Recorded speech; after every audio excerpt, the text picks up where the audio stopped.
नमस्कार। साहित्यिक talk with गरिमा में आप सभी का स्वागत है।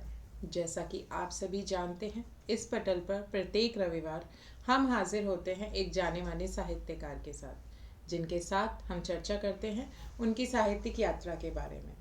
और आज जो साहित्यकार हमारे साथ जुड़ी हुई हैं, उनकी उम्र बेहद कम है, लेकिन ये लिखती उतना ही प्यारा है। हमारे साथ आज जुड़ी हुई हैं सिरमौर हिमाचल प्रदेश से कुसुम चौहान जी। कुसुम चौहान प्रतिलिपि पर 8 उपन्यास और अनेकों लघु कथाएं लिख चुकी हैं, जिनमें से 3 सीरियल जो हैं अभी भी वो चल रहे हैं। पहली किताब जो है इन्होंने देशभक्ति पर लिखी, जिसका टाइटल था the soldiers who also have hurts. Kusum ji को भारत सरकार के अमृत महोत्सव में देशभक्ति गीतों पर पुरस्कार भी मिल चुका है। इसके साथ ही अनेक साहित्यिक मंचों से ये जुड़ी हुई हैं और राष्ट्रीय और अंतर्राष्ट्रीय स्तर की संस्थाओं से इन्हें सम्मान मिल चुका है। तो कुसुम जी, आपका हमारे मंच पर हार्दिक स्वागत है। और शुक्रिया। आप आए हैं तो चांदनी सी बातें होंगी। आप आए हैं तो चांदनी सी बातें होंगी, जमी पे चांद कहाँ हर रोज उतरता है। तो धन्यवाद मैम। जैसा आपका नाम है कुसुम, और वैसा ही आपका व्यक्तित्व है। तो चलिए अब हम अपनी साहित्यिक यात्रा, जो आपकी साहित्यिक यात्रा है, उसकी चर्चा आरंभ करते हैं। जी जी धन्यवाद आपका। तो पहला जो सवाल है, जो कि मैं हर साहित्यकार से पूछती हूँ, कि आपकी इस यात्रा की शुरुआत कैसे हुई? आपने लेखन जो है वो किस प्रकार से शुरू किया? वैसे तो सच कहूँ तो पहले तो मतलब जैसे होता है ना सबका कि बचपन से कोई ऐसा शौक हो या जो भी है, मेरे साथ मैं ये कहूँ कि मुझे शौक नहीं था, या ये बोलूँ कि जो हमारा मतलब जहाँ से मैं बिलोंग करती हूँ, यहाँ से अभी तक ऐसा कुछ राइटर या मतलब पोएट वगैरह होते हैं, मतलब है कोई खास ये है नहीं यहाँ से कोई। तो मुझे भी कोई मालूम तो कुछ नहीं था इसके बारे में, पर हाँ ये बात है कि मुझे बचपन से ही ना शौक था। जैसे ही मुझे कोई 2-4 लाइनें या कोई भी स्टोरी मिल जाती थी ना, तो मैं ना उसको मतलब अपने पास नोट कर लेती थी। या जैसे कोई उपन्यास मिल गया मेरे को या कोई भी स्टोरी बुक, तो वो मैं ना सारी ले मतलब कहीं और से मिली या खुद मेरे को पसंद आई, मैं खरीद लेती थी। ऐसे करके ना एक कलेक्शन हो गया था मेरे पास। तो मुझे इतना इंटरेस्ट था ना, आप यकीन नहीं करोगे, हमारे जो मतलब उसमें सोशल साइंस में हिस्ट्री का वो होता था ना, बुक होती थी, मैं वो इसलिए मेरे को पसंद था कि उसमें ना मतलब आपके प्राचीन काल के बारे में पूरी जानकारी होती थी, एक स्टोरी टाइप लगता था मुझे वो। तो मेरा मतलब वो फेवरेट सब्जेक्ट हो गया था। अब मेरे को खुद पता नहीं था कि मतलब ऐसा क्यों है कि मेरे को इन चीजों में इतना इंटरेस्ट है। या हिंदी या इंग्लिश में कोई भी स्टोरी है ना, तो मेरे को बड़ा मन लग मतलब मेरा बड़ा मन लगता था जब टीचर्स उसको पढ़ाते थे। पर मैं मतलब इस सब के बारे में मैंने कभी सोचा ही नहीं था कि लाइक मैं भी लिख सकती हूँ या मैं मेरा भी उनमें एक नाम हो सकता है। फिर ऐसे होता है कि एक फ्लो के साथ मैं जो चल रही थी, स्टडी के बाद फिर तैयारी कर रहे थे अपनी इसकी। पर जैसे होता है कि जो आपकी किस्मत में ना आपको वही मिलता है। बिल्कुल। तो मेरे साथ हुआ कि मैं एक आध नंबर से या कई बार ज्यादा नंबर से भी ना हर कॉम्पिटिटिव एग्जाम में रह जाती थी। तो एक लाइफ में ऐसा मतलब एक फेज आया था जहां मेरे को ना मतलब फ्रस्ट्रेशन सी होने लगी थी। और मैं ये सोशल मीडिया है ना, वो 2018-19 की बात है, मैं बहुत ज्यादा यूज करने लगी थी। हालांकि मेरे को इंटरेस्ट नहीं था, पर था कि कुछ ना कुछ मिल जाए। पर वहां भी मेरा होता था कि मैं ना कोई स्टोरी वहां भी खोजती रहती थी कि मेरे को कुछ पढ़ने के लिए मिल जाए। और ऐसे ही एक दिन मेरे को मतलब प्रतिलिपि मिल गया। वहाँ फेसबुक पे एक एड सी आई थी ना एडवर्टाइजमेंट में, तो मैंने वो इंस्टॉल कर दिया। तो जब मैंने उसको इंस्टॉल किया तो वहाँ इतनी सारी स्टोरी थी ना कि मतलब मैं मजा आ रहा था मेरे को पढ़ने में। पर जैसे ही मैंने कोई 10-15 स्टोरी पढ़ ली, वहाँ उपन्यास भी थे या आपके धारावाहिक टाइप में जो भी होता है प्रतिलिपि में, फिर मेरे को एक दिन लगा कि यार जब मैंने देखा कि कोई मेरे से भी कम एज के लोग हैं वो लिख रहे हैं और बहुत अच्छा लिख रहे हैं, यार मैं भी तो लिख सकती हूँ। क्योंकि मेरे साथ होता था कि मतलब मैं ऐसा, आई थिंक ऐसा हर एक राइटर के साथ होता होगा कि आप कहीं भी जाओ ना, कोई भी सिनेरियो चल रहा है आपके सामने, तो मतलब आप ना उन चीजों से ना ऐसा होता है कि आप खुद को वहां रखते हो और आप अपने एक अलग ही नजरिए से सोचने लगते हो। कि अगर आपको कोई चीज पसंद नहीं आ रही कि यार ये ऐसी नहीं पर वैसी होनी चाहिए थी, कि अगर मैं वहां हूँ मतलब मैं मुख्य बिंदु पे अगर वहां हूँ, तो मैं इन चीजों को ना ऐसे करने लग जाऊं या ये करूं, एक अलग ही स्टोरी माइंड में चलती थी। जी। और मेरे लिए तो ये हो गया था कि मेरे को ये चीजें ना ऐसा लगता था कि कई बार ना जब मैं खुद ही वो स्टोरी याद जीने लगती थी ना, कि कहीं मेरे को स्प्लिट पर्सनैलिटी डिसऑर्डर तो नहीं हो गया है। एक होता है ना कि एक मतलब एक आप लेखक अलग ही। एक लेखक कई जिंदगियां जीता है, कि मैं मान जी जी सकती मैम। हूँ।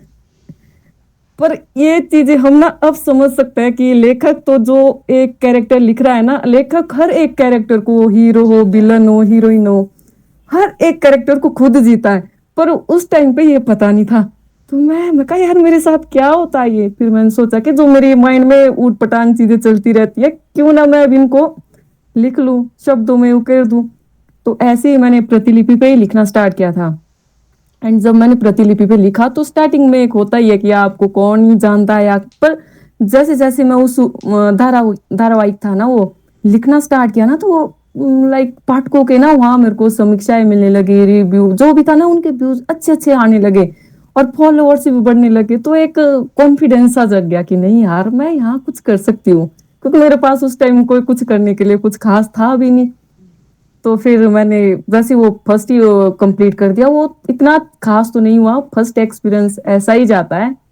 और मैंने वहाँ सेकंड ही वो क्या बोलते हैं उपन्यास लिखना शुरू किया, वही जो आज मेरी बुक भी आ चुकी है मार्केट में, the soldier who also have hearts. जब मैंने, आप यकीन नहीं करोगे, जब मैंने उसको लिखा ना तो मेरे को उसके फर्स्ट ही पार्ट में ना मेरे को इतने सारे व्यूज और मतलब रिव्यू आने लगे कि लोग ना उस चीज को बहुत पसंद करने लगे। और फिर मैं ऐसे ऐसे करके मतलब जब मैंने उसको लिखना कंप्लीट किया ना, तो इतने सारे लोग जुड़ चुके थे ना मेरे साथ कि मेरी एक असली मतलब जो लाइफ की एक अलग ही जो एक टर्निंग पॉइंट आता है ना, इस एक उपन्यास से आ गया था। फिर तो मतलब फिर तो मैंने बस लिखना स्टार्ट ही ऐसा लिखा कि ये नहीं है कि मैं पढ़ती नहीं हूँ, मैं आज भी पढ़ती हूँ हम्म। हर एक राइटर को। लाइक जैसे तो ये प्रेमचंद और बड़े बड़े साहित्यकार हैं, उनकी तो मेरे पास हर एक बुक पढ़ी हुई होगी, और जो मैंने पढ़ी हुई है, इंटरेस्ट तो मेरा कोई भी मतलब स्टोरी बुक हो, चाहे एक छोटी शॉर्ट स्टोरी क्यों नहीं हो, मैं मेरा उसमें भी बहुत इंटरेस्ट है। ऐसे ही फिर स्टार्ट हो गई ये जर्नी। बहुत अच्छी बात है। तो पहली जो कविता जो रचना है वो आपने कब लिखी? कविता तो ऐसे तो मैं मतलब प्रतिलिपि पे ही कभी वो होता था ना, वन लाइनर टू लाइनर ये मैं लिखती रहती थी, पर वहाँ उतना मजा। फिर कुछ कविताएं भी लिखती थी। एंड मैंने एक 2021 में ना मैंने एक लिखा था, मतलब जो ईयर एंड हुआ था 2021, उस पे मैंने 4-6 लाइनों की एक वो कविता टाइप में ही लिखा था। फिर वहां से लगा कि नहीं यार मैं इसमें भी मतलब अच्छा कर सकती हूँ अगर मैं चाहूँ तो। एंड फिर उसी के 2022 के मतलब फरवरी में ही था वो, मेरे को मेरी एक राइटर फ्रेंड ने बताया कि भारत सरकार ऐसे ऐसे एक अमृत महोत्सव, आजादी के 75 साल पूरे हुए ना उसके इस पे उपलक्ष्य पे आजादी का अमृत महोत्सव मना रहे हैं, तो अगर चाहे तो लिख ले तू भी। तो फिर मैंने लिखना, मैं कहा यार मैं एक देशभक्ति गीत लिख लूं, क्योंकि मेरे को सबसे ज्यादा इंटरेस्ट ना देशभक्ति में है। जी। और मैं लिख के ना वो भूल भी चुकी थी, जब मैंने वो सबमिट कर दी थी ना अपनी रचना, तो मैं भूल चुकी थी कि मैंने ऐसा कुछ किया भी है। देशभक्ति गीत मैंने लिख दिया था, पूरी हिस्ट्री है ना जो हमारी, उस पे मैंने लिख दी थी वो। पर मतलब चलो सरकार की उसे प्रेज किया गया, अच्छा हुआ, तो वहीं से फिर ऐसे ही हो गया। फिर मैं लिखते ही रहती हूँ कुछ ना कुछ। बहुत अच्छी बात है ये। और हम सुनना चाहेंगे आपका ये देशभक्ति का गीत। आप जो भी आप कविता आप चाहें वो सुना सकते हैं। जी अच्छा, एक सेकेंड।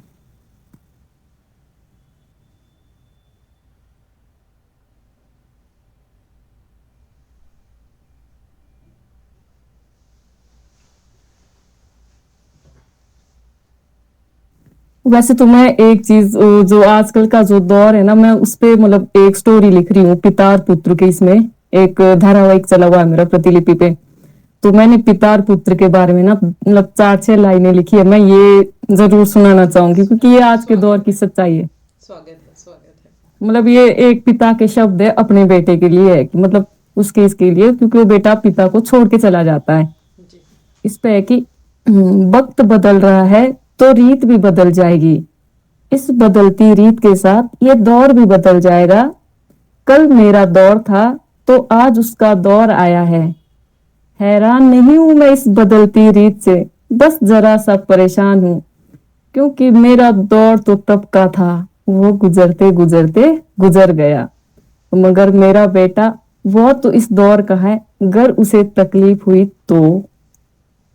ये लाइनें थी ना, मतलब इस बहुत खूबसूरत, जो भी ये बहुत दौर है ना। खूबसूरत। आज की परिस्थिति में कहीं ना कहीं हम देखें तो बिल्कुल फिट बैठती है, ये बिल्कुल उचित है। और इसमें माँ बाप का प्रेम भी है कि हम चाहे अपने माँ बाप के साथ कितना भी गलत कर दें, लेकिन हमारे माँ बाप हमेशा हमारे लिए चिंतित रहते हैं कि वो खुद तो इस दर्द को सह गए, लेकिन हमारे बच्चों को वो दर्द ना महसूस हो। तो जी जी मम्मी तो बिल्कुल बहुत सच्चाई। ही प्यारा आपने लिखा है। और हम्म, अब आगे मैं पूछना चाहूँगी कि जैसे ही आपने लेखन शुरू किया, जी। इसमें आपके परिवार का क्या सहयोग रहा? अगर मैं मतलब जो मेरे पेरेंट्स है ना, उन्होंने मेरे को हर एक चीज में सपोर्ट किया है बचपन से ही। मतलब उनको ना एक उम्मीद सी थी कि मतलब मैं कुछ भी कर सकती हूँ, मतलब जी। उन्होंने कभी भी मेरे पे अब विश्वास नहीं जताया कि नहीं यार इससे नहीं हो पाएगा। हम्म। उनको हमेशा यही लगा कि नहीं ये कर सकती है, कुछ ना कुछ जरूर करेगी। हम्म। और मतलब जब मेरे एक जैसे मैंने कहा ना कि एक फेज आया था कि आपका जरूरी नहीं कि हर ही एक इंसान किसमें कि सरकारी नौकरी लिखी हो या बिल्कुल। कुछ और हो। बिल्कुल। तो उस फेज पे भी मेरे पेरेंट्स हमेशा कहते थे कि नहीं कुछ तो कर ले, कुछ ना कुछ तो करना है। ऐसा कोई बर्डन नहीं था मेरे ऊपर कि भाई मेरे को कोई रिस्पॉन्सिबिलिटी निभानी है, पर अपने लिए था। पेरेंट्स चाहते थे कि मैं अपने लिए कुछ करूं। तो मतलब हमेशा सहयोग रहा है परिवार का, तो मैंने जो भी किया है उस पे हर एक काम पे परिवार का सहयोग रहा है। बिल्कुल, ये आपका सौभाग्य कहेंगे हम कि ऐसा जी जी। परिवार आपको मिला। नहीं तो अगर देखा जाए तो स्त्रियों को, लड़कियों को खासकर कि लेखन में आने के लिए एक जी बहुत जी जी। बड़ा जो है एक सबका चुनौतियों का सामना करना पड़ता है। और लेखन को जो है हम हमारे समाज में ऐसे कोई बहुत उसको अच्छा नहीं माना जाता है कि लेखन है जी तो जी लेखन अगर कर रही हैं तो इसको बहुत कोई सम्माननीय दर्जा मिलेगा। यानी कि जी मतलब एक ऐसे होता है ना कि एक इंजीनियर, डॉक्टर, इन सबको एक अच्छा दर्जा देते हैं, उन सबको मानते हैं, हाँ जी ठीक है। लेकिन लेखन का अगर हम देखेंगे तो अच्छा लिखते हो तो और क्या करते हो, यानी जी। आजीविका के लिए आपको और कुछ करना ही पड़ता है। कुछ वो ना कुछ दर्जा करना शायद पड़ेगा। लेखन को अभी नहीं मिला है। और बिल्कुल बहुत अच्छी बात है कि आपके परिवार ने आपका इसमें जो है वो सहयोग दिया। जी। इसके साथ ही अगला प्रश्न मैं आपसे पूछना चाहूंगी कि लेखन के साथ साथ आप और क्या करना पसंद करते हैं? खाली समय में आप और क्या क्या करते हैं? वैसे तो खाली समय में कहूँ या मेरी हॉबी कहूँ कि मेरे को ना क्रिकेट बहुत पसंद है। तो अब भी अगर मेरे पास खाली टाइम होता है ना, मैं बच्चों के साथ भी क्रिकेट खेलने लग जाती हूँ। एंड जब तो मतलब क्रिकेट मैच होते हैं ना, जैसे इंडिया के मेन वुमेन जो भी हो वो सब मैं देखती हूँ। पर जी। इसके जैसे आपने कहा कि आप आजीविका के लिए भले ही हमारे पेरेंट्स या मतलब कोई और सवाल ना कर, वैसे बाकी लोग तो करते ही है सवाल कि अच्छा इतना पढ़ाया है तो ये क्या करती है। उनको इससे कोई मतलब नहीं कि मैंने लिखा है क्या किया है, कुछ नहीं। पर फिर मेरा मैं एक मतलब ऐसे तो मैं बिजनेस स्टूडेंट हूँ, कॉमर्स स्टूडेंट हूँ मैं। तो मेरा इस पे शेयर मार्केट में मैं मतलब काम कर रही हूँ। Intraday trading like and investment, ये सारी चीजें मैं करती हूँ साथ में। जी। तो चलिए अच्छी बात है, आजीविका के लिए भी आप एक अच्छा खासा काम कर रही हैं। लेकिन जी वही बात है कि लेखन को जो है अभी हमारे यहाँ बहुत ज़्यादा सच कोई दर्जा नहीं मिल रहा है। और मेरी आशा है, मैं शुभकामनाएं आपको देती हूँ कि आप आगे आप लोगों की उम्मीदों पर, परिवार की उम्मीदों पर खरी उतरें। दिल से तो शुक्रिया आपका। आप जैसे लिखती हैं, आपके उपन्यास, आप जो है 8 उपन्यास लिख चुकी हैं। तो आपके जो उपन्यास हैं वो किन जो है विषयों पर आधारित हैं? किन विषयों की तरफ लोगों का ध्यान जो है वो केंद्रित करते हैं? मैंने जो पहला ही उपन्यास लिखा था, वैसे तो एक होता है ना कि तब ज्यादा मेरे को पता भी नहीं था। मेरे को तो शब्दों का कि क्या इस्तेमाल करना है ये तक मेरे को कुछ मालूम नहीं था। पर फिर भी एक जैसे होता है ना कि अगर आप कोई भी स्टोरी लिख रहे हो, उपन्यास लिख रहे हो या जो भी कुछ कर रहे हो ना, उस पे कोई ना कोई मैसेज होना चाहिए। तो मेरा पहला उपन्यास था, मैंने उस पे एक मतलब मैसेज दिया था कि है तो रोमांटिक लाइक प्रेम से संबंधित है, पर उसमें है कि एक विधवा का ना पुनर्विवाह हो जाता है, भले ही उसी हीरो से होता है जिससे पहले भी उसका प्रेम संबंध था, पर उसके बाद फिर कुछ ऐसी परिस्थितियां आती है कि शादी नहीं हो पाती उन दोनों के, अलग अलग हो जाता है वो, पर फिर उनका फिर से उस पुनर्विवाह हो जाता है, तो एक मैसेज था उसमें।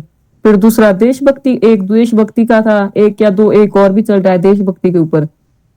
एंड फिर कुछ ऐसी है कि मतलब एक पिता और पुत्र, जो आजकल का दौर है ना कि आजकल के बच्चे नहीं समझते हैं कि पेरेंट्स चाहे कुछ भी कर ले पर फर्क नहीं पड़ता, हमेशा यही सवाल करे कि आपने क्या किया मेरे लिए।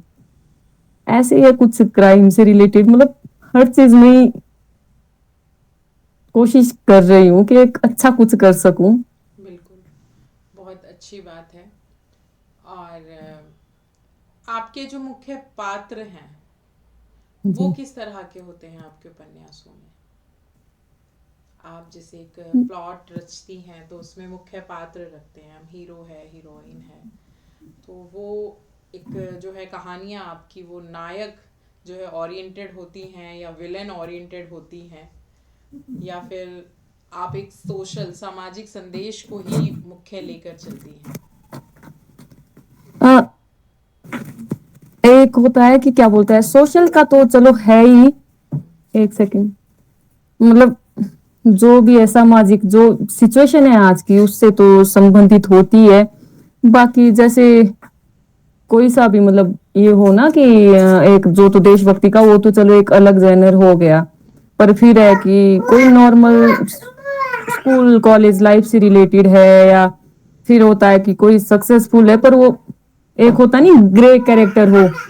मैंने वो भी ट्राई किया कि आपका विलन ही आपका हीरो हो या आपका हीरो ही विलन हो, ऐसे कुछ। और बाकी तो हीरो तो खैर सब भी अच्छा ही लिखने की। अच्छी बात और है। बात पर मेरी इसमें जो फीमेल कैरेक्टर होती है ना, मैं कोशिश करती हूँ कि मैं उनको भी एक अहम किरदार दे सकूं, क्योंकि कहीं ना कहीं नायक से के इर्द गिर्द मैक्सिमम स्टोरी है, नायक के इर्द गिर्द घूमती रहती है। नायिका को पता नहीं क्यों ये हमारा जो ये पुरुष प्रधान समाज रहा है आज तक, पहले अब तो चलो बोलते हैं समानता है, पर फिर भी हमेशा से जहां भी देखो आप ज्यादातर होता है कि नायक के इर्द गिर्द पूरी स्टोरी घूमने लगती है।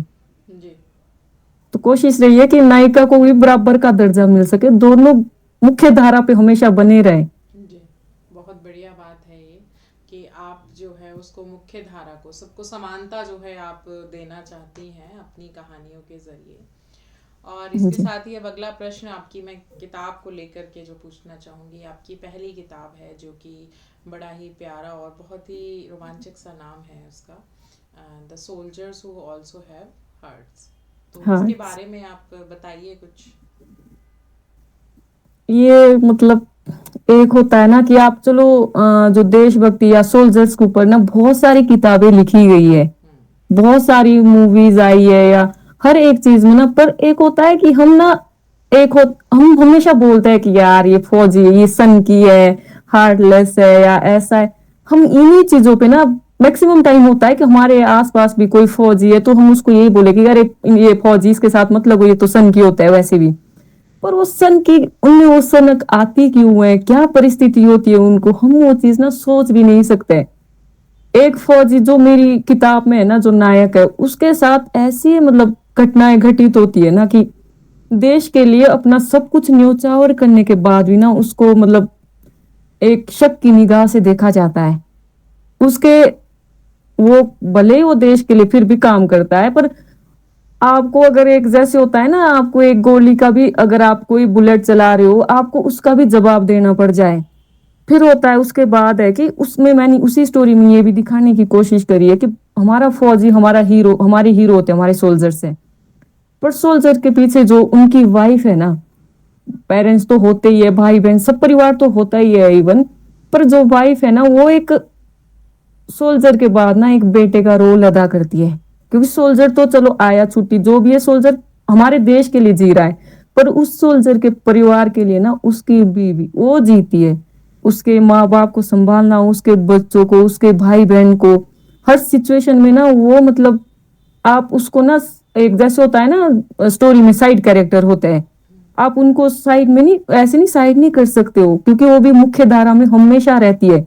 कि ऐसी ऐसी सिचुएशन में ना कि एक महीना भी नहीं हुआ होता है या एक साल जो भी है ना, कि और बेचारी वो विधवा हो जाती है, पर फिर भी उस सिचुएशन में भी वो उस फौजी के परिवार को नहीं छोड़ती है।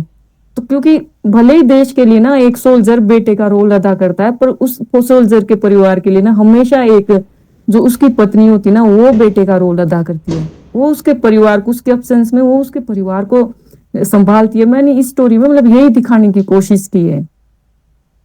बहुत अच्छी बात है और बहुत सच में बहुत वास्तविक और बहुत ही अच्छा संदेश है, जो कि हम देखें तो प्रैक्टिकली जो है यही चीज़ें होती हैं।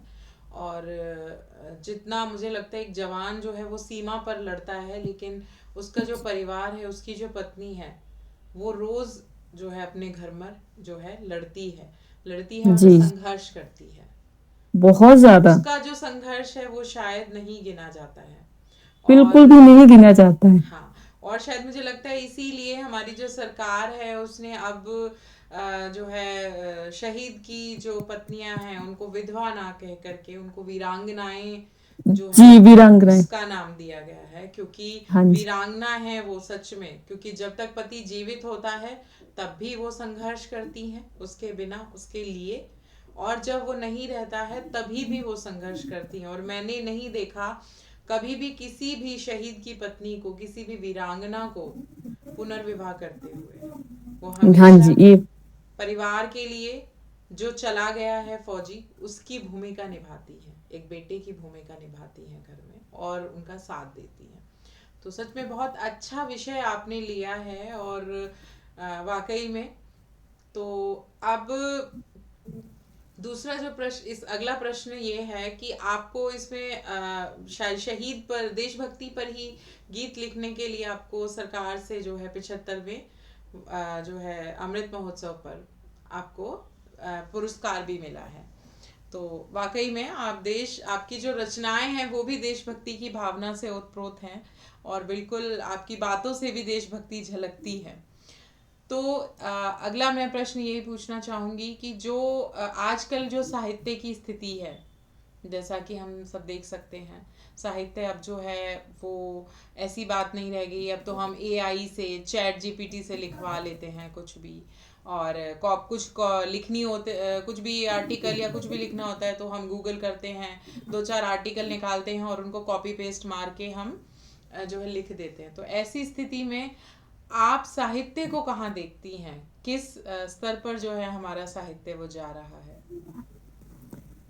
साहित्य का अगर आप स्तर देखो ना, तो हमारा जो दौर है ना आपका, जो मतलब जिस इसमें हमारी जनरेशन है, हमारे को तो हिंदी का भी मतलब पूरे हिंदी के कुछ शब्द है ना जिनका हम इंग्लिश में तो हमको पता है कि उसका क्या मीनिंग है, पर हिंदी में हमारे को उसका असली अर्थ भी पता नहीं है। बिल्कुल। हम जो रचनाएं लिखते हैं, उपन्यास लिखते हैं, उस पे हिंदी से ज्यादा तो जैसे कहते हैं ना इंग्लिश, हिंदी और इंग्लिश का जो बिल्कुल मिक्सचर बिल्कुल होता है ना, वो यूज हो रहा है। बिल्कुल। मतलब खुद मैं ये ऐसा नहीं है कि मैं नकारूंगी कि ये चीज, क्योंकि मैं खुद कर रही हूँ, मेरे को खुद सच में सच कहूँ तो एक तो मैंने ज्यादा नहीं भी पढ़ा है हिंदी, तो मेरे को खुद भी नहीं नॉलेज है ना। पर देखा अगर अब देखो ना, क्योंकि तब तो समझ नहीं होती है, अब मैं एक कॉमर्स स्टूडेंट हूँ, मेरे को तो सच में ही हिंदी की ज्यादा वो नहीं है नॉलेज ना। पर मैं अब कोशिश कर रही हूँ, अब मैं हिंदी व्याकरण पे ध्यान देती हूँ कि यार कोई अशुद्धि ना हो। पर ये बात मेरी या आपकी नहीं है, ये बात है मतलब हमारा हमारी जो न्यू जनरेशन है ना, इसमें ये बिल्कुल एक ऐसा हो गया कि साहित्य ना साहित्य रहा ही नहीं। यहाँ साहित्य ने ना एक अलग ही रूप ले लिया है। यहाँ अगर साहित्यकारों के आज भी मतलब अगर आप इन बड़े बड़े साहित्यकारों को पढ़ो ना, उनकी रचनाएं पढ़ो, तो आपको लगता है कि यार असली मजा तो वो चीज पढ़ने में है। उनका भले ही वो अगर प्रेम के बारे में भी लिखते हैं ना, वहां प्रेम में भी उनके शब्दों में भी प्रेम झलकता है। साहित्य वो था जिसमें एक रस था पूरी पे। और जो हमारा है, हमारा तो जो आम बोलचाल की भाषा है ना, साहित्य तो कहीं रहा ही नहीं। हमने तो बस शब्द आम की बोलचाल की। मर्यादाएं जो हैं कहीं ना कहीं उनका ध्यान रखा जाता है, लेकिन आज जो है हम साहित्य के नाम पर हम कुछ भी परोस रहे हैं। बिल्कुल, एक खिचड़ी बन गया है, खिचड़ी। खिचड़ी। और हमारी जनरेशन को अगर हम देखें, हमारी जो ये आज की पीढ़ी है, वो हिंदी समझती ही नहीं है। इसका एक बहुत बड़ा रीज़न ये भी है, हम इसका कारण बता सकते हैं कि हम घर में बच्चों को सिखाते ही नहीं हैं। एक बार मैं सब्ज़ी लेने जा रही थी, सब्ज़ी ले रही थी मैं, तो एक लड़की थी, तो उसने दुकानदार से सब्ज़ी ली, तो सब्ज़ी वाले ने उसने बोला कि 58 रुपये हो गए। और वो बोल रही थी कि आंटी कितने होते हैं, मतलब उसको 58 रुपये नहीं पता था। और ये कोई गर्व की बात नहीं थी। मुझे लगता है जितना हम इंग्लिश पर ध्यान देते हैं उतना हमारे घरों में हिंदी पर ध्यान ही नहीं दिया जाता है। और बिल्कुल। जब अगर हम पीटीएम में भी जाते हैं ना, तो मुझे नहीं लगता कभी हिंदी के टीचर से शायद कोई पीटीएम में कोई भी मिलकर भी नहीं आता है, कोई पेरेंट्स, क्योंकि हम भाषा को बिल्कुल। जो है जो हमारी प्राथमिकताओं का जो अगर हम स्तर देखें तो वो सबसे एंड में आता है, सबसे अंत में आता है हमारी प्राथमिकताओं में। तो ये बिल्कुल इसका एक कारण है, और हम घर पर भी जो है बच्चों को नहीं सिखाते हिंदी। तो ये सच में ही है। और साहित्य की अगर हम बात करें तो मुझे लगता है जितनी भी साहित्यिक जो कविताएं, जो भी गद्य है, उपन्यास है, कुछ भी लिखती हैं, स्त्रियां लिखती हैं, मुझे लगता है कि उनके पति भी शायद वो नहीं पढ़ते होंगे, ये तो उनके सच घर है। वाले भी नहीं पढ़ते हैं। तो ये साहित्य का स्तर जो है, अगर हम देखें तो ये हमारा साहित्य जा रहा है। और हम सोचते हैं अगर आपने उपन्यास लिखा है, मेरे जानकार हैं, तो मुझे इनकी किताब जो है वो फ्री में मिल जाए, ये मुझे गिफ्ट कर दें, है ना, जी। उपहार स्वरूप दे दें। तो हम ये सबसे बड़ी गलती करते हैं। तो कम से कम हमें अगर हम जानते हैं कि हमारी जानकारी में ये किताब लिखी गई है, हमारे जानकार ने ये किताब लिखी है, तो कम से कम हमें उनकी वो किताब खरीद कर पढ़नी चाहिए। हम तो सहयोग कर सकते हैं। तो वाकई में ये साहित्य की ये बड़ी दुर्दशा है, हम इसे कह सकते हैं, ये त्रासदी है। तो अब अगला जो मैं प्रश्न आपसे पूछना चाहूंगी कि आपने ये जो लेखन किया है, प्रतिलिपि पर आप ऑनलाइन लिखते हैं, तो इसमें जी। ऐसी कौन सी चुनौतियां हैं जो आपने महसूस की? ऑनलाइन लेखन पे या जो भी अपने अपने लेखन? लेखन पे, पूरे लेखन पे, आप जैसे आप प्रतिलिपि पर भी लिखते हैं, किताब भी आपने लिखी है। सच कहूँ ना तो मेरे लिए यही सबसे बड़ी चुनौती है ना कि चलो प्रतिलिपि पे मैंने लिख दिया, वहां जो ये इंग्लिश वाला ये चला हुआ है ना, वहां आप कुछ भी लिख दो वो एक्सेप्टेबल है, क्योंकि आजकल की जनरेशन ऐसे भी यही चीजें पढ़ना चाहती है। पर जब मैं बुक के लिए अपनी जो मेरी किताब आनी थी ना, पब्लिशर ने बोला कि आपको एडिटिंग करके देनी पड़ेगी, वो देना तो था ही उसको। तो जब मैं उसको एडिटिंग कर रही हूँ, साथ में एडिटर भी थे, वो मेरे मतलब मित्र है, तो फिर वहां मेरे को मालूम हो रहा है कि यार मेरे को तो इन शब्द की खुद भी मेरे को इन शब्द का मतलब नॉलेज ही नहीं है हिंदी का। मेरे लिए तो सबसे बड़ी चुनौती तो मेरे लिए ये है ना कि हिंदी मेरी खुद भी बहुत कमजोर रही है। हालांकि मैंने बहुत कोशिश की है कि मैं उसको सुधार सकूं, पर फिर वही होता है ना कि मेरे को जब मैं उसकी एडिटिंग करी थी ना बुक की, तो बहुत सारे शब्दों के लिए मैंने खुद गूगल किया हुआ है, बहुत सारे शब्दों के लिए। और वहां जितना टाइम मेरे को नहीं लगना था ना, मेरे को उस एक बुक की एडिटिंग के लिए ना 5-6 महीने लग गए थे। और इसी वजह से, क्योंकि मैं चाहती थी कि कोई कमी ना रहे, और मैंने उसको कोई 10 से 15 बार खुद एडिट किया हुआ था उसके बावजूद भी। क्योंकि एक होता है ना कि यार यहाँ कोई ऐसा शब्द, अब अगर आप ऑनलाइन लिख रहे हो जैसे प्रतिलिपि या कोई भी और प्लेटफॉर्म होगा ना, तो वहां आप कुछ भी लिख दो, कोई फर्क नहीं पड़ता, यहाँ तक कि अशुद्धि भी रह जाए तो भी फर्क नहीं पड़ता है। पर वहां जो किताब में है ना, वहां तो आप ये हिंदी इंग्लिश जो मिक्स करके लिख रहे हो वो भी आप नहीं लिख सकते हो। वहां तब लगा मेरे को कि यार ये सबसे बड़ी चुनौती तो मेरे लिए ये है ना, जिसको मैं सुधारने की कोशिश कर रही हूँ लेखन करियर में। बाकी होता है जैसे मेरा एक ये होता है कि मैं प्लॉट तैयार करती हूँ ना जब स्टोरी का, अपनी स्टोरी का, तो फिर जब मान लो मैंने पूरा प्लॉट तैयार कर लिया, पर मेरे साथ पता नहीं ये सब राइटर के साथ होता है, ऑथर के साथ या मेरे साथ ही होता है ना, कि प्लॉट से ना मैक्सिमम टाइम मैं बाहर निकल जाती हूँ, मैं प्लॉट पे रह ही नहीं पाती हूँ।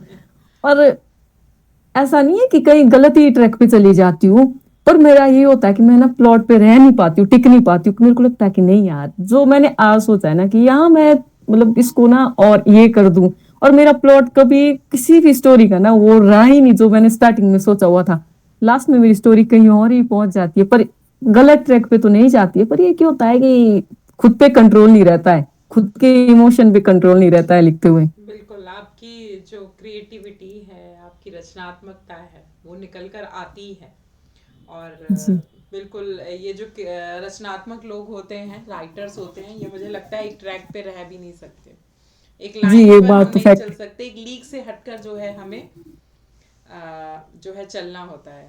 वो एक जी कहावत है, लीक लीक गाड़ी चले, लीक ही चले कपूत, लीक छोड़ के तीन चले, शायर सिंह सपूत। तो शायर, शेर और सपूत जो है वो लीक से थोड़ा हटकर ही चलते हैं। जी जी लीक जी पे तो जी। एक लाइन पे तो गाड़ी चलती है। हाँ जी, हाँ जी, ये बात तो है। तो वही है बिल्कुल। और आप जो है, मैं अगला प्रश्न आपसे पूछना, प्रश्न नहीं है ये, मैं चाहती हूँ जैसे कि आप एक उभरती जो है लेखक हैं अभी, आपने अपनी यात्रा की शुरुआत बहुत अच्छी की है, तो हमारे जो ऐसे लोग हैं जो नए लेखक हैं, उभरते लेखक हैं, उनके लिए आप क्या संदेश देना चाहेंगे? मेरा एक संदेश या ये एक सच्चाई है ना कि जो हमारी लेखक जगत है ना, जो हमारा लेखनी है, उस पे ना एक्चुअल में ये बात सच भी है, ये कड़वा सच है कि यहाँ हमको ना जैसे होता है ना, अगर मैंने अपनी बात की कि मेरे ऊपर रिस्पॉन्सिबिलिटी नहीं थी शायद, तो मैं आराम से लिख सकती थी। पर कुछ लोग होते हैं ना जो जिनके ऊपर परिवार की रिस्पॉन्सिबिलिटी आ जाती है या बाकी की, पर यहाँ ना आजीविका के उतने साधन नहीं मिल पाते हैं हमको। और जैसे ही होता है कि जैसे प्रेशर पड़ता है ना परिवार का या बाकी चीजों का, तो वो लोग फिर सोचते हैं कि नहीं यार, या मैं नहीं कर सकता हूँ कुछ, और फिर स्टार्ट करने से पहले ही उनके कदम ना डगमगा जाते हैं। पर मैं उनको यही कहना चाहूंगी ना कि भले ही लेखनी में ना शुरुआत में आपको कुछ ना मिले, क्योंकि एक सबसे बड़ा ये सवाल है कि आजीविका का भी है ना कि आप कितने क्रिएटिव क्यों ना हो, जब तक आपके पास कोई आजीविका का अच्छा साधन ना हो, तब तक समाज भी आपकी इज्जत नहीं करेगा। ये सच्चाई है और ये कड़वा सच है कि इज्जत बिल्कुल। आजकल पैसों के मोल से होती है। पर अगर आप ये आपकी एक जो पैशन है ना ये लिखने का, इसको मत छोड़ना। भले ही आप कोई और साधन आजीविका के लिए कोई और साधन अपना लो, पर इसको मत छोड़ना, क्योंकि यही जो लेखनी की ये सफर होता है ना, यहाँ से भी आप बहुत पैसा या जो भी आजीविका, मतलब यहाँ भी आप अच्छा कुछ कर सकते हो।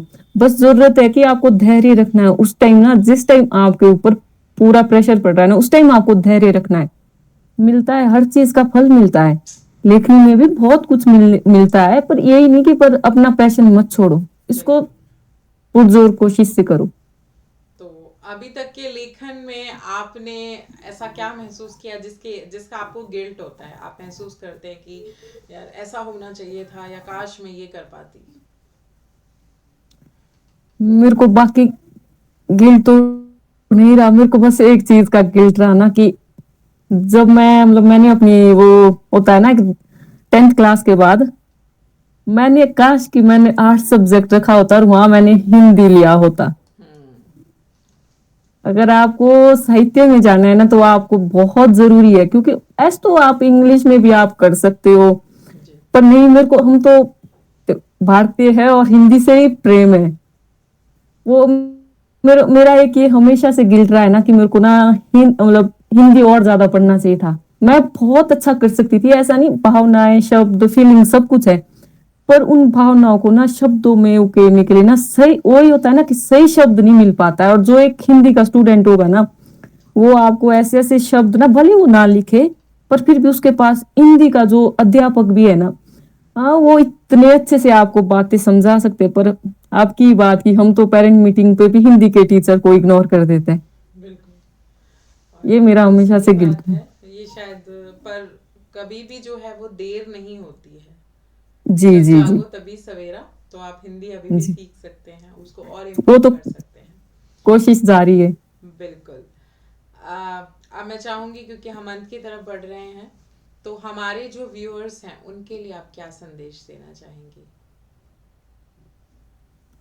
हाँ, लाइक व्यूअर्स के लिए, सबसे पहले तो व्यूअर्स के लिए ना मेरा संदेश तो बाद में, पहले तो मैं आपका शुक्रिया अदा करना चाहूंगी ना, क्योंकि आपने जो ये पहल की है ना, यहाँ से जैसे हम जैसे अभी उभरते हुए लेखक लेखिकाएं, पता नहीं हम वहां तक पहुंच पाए उस मुकाम तक, पर जो आपने कोशिश की है ना, ये हम लोगों के लिए ना, सच में बोलूं ना तो मतलब बहुत कुछ देने वाली है। क्योंकि आपके मन से ना एक, मैंने आपकी मीटिंग ज्वाइन की हुई थी गूगल पे, जब मैंने वहां देखा ना, वहां बड़े बड़े अच्छे अच्छे लेखक और लेखिकाएं थी, जिनके विचार सुन के भी ना मजा आ रहा था। भले ही मैंने वहां कुछ कहा नहीं था, क्योंकि तब कॉन्फिडेंस ही नहीं मिल पाया था मेरे को कहने का। आपने कहा भी था तो आपके व्यूअर्स के लिए तो एक तो ये है मेरा कि आपने जो किया है ना वो संदेश ही ये बहुत अच्छी पहल की है। आप हम जैसे लेखकों के लिए ना क्या वो तो एक कैसे बोले कि अमृत जैसे होता है ना, अमृत होता है। ये तो हमारा सौभाग्य है कि आप लोग जुड़ पा रहे हैं, और हमारे लिए भी आप उतने कीमती हैं, क्योंकि आप लेखक साहित्यकार नहीं होंगे तो हमारा मंच भी कुछ नहीं है। और सबसे पहले वही ना धन्यवाद करना चाहूंगी आपका, तो आपने बहुत अच्छी क्या अपॉर्चुनिटी हमें दी है उसके लिए। बाकी व्यूअर्स के लिए यही है ना कि उनमें से भी हो सकता है कोई लेखक लेखिका वो आपको फॉलो करते हो, तो उनके अंदर भी हो सकती है एक छिपी हुई क्वालिटी हो। जरूरी नहीं एक लेखक लेखनी ही हो, कोई और चीज भी हो सकती है। तो वहां उनको जरूरत है एक सही पहचान, सही दिशा की। बस उस चीज को पहचानी हो। और फिर आप तो हो ही, आप जो पहल कर रहे हो आप तो पहचान दिलाने के लिए हो ही फिर। बिल्कुल, धन्यवाद। और इसके साथ मैं आपका जो है बहुत बहुत आभार प्रकट करना चाहूँगी कि आपने अपना कीमती समय हमें दिया।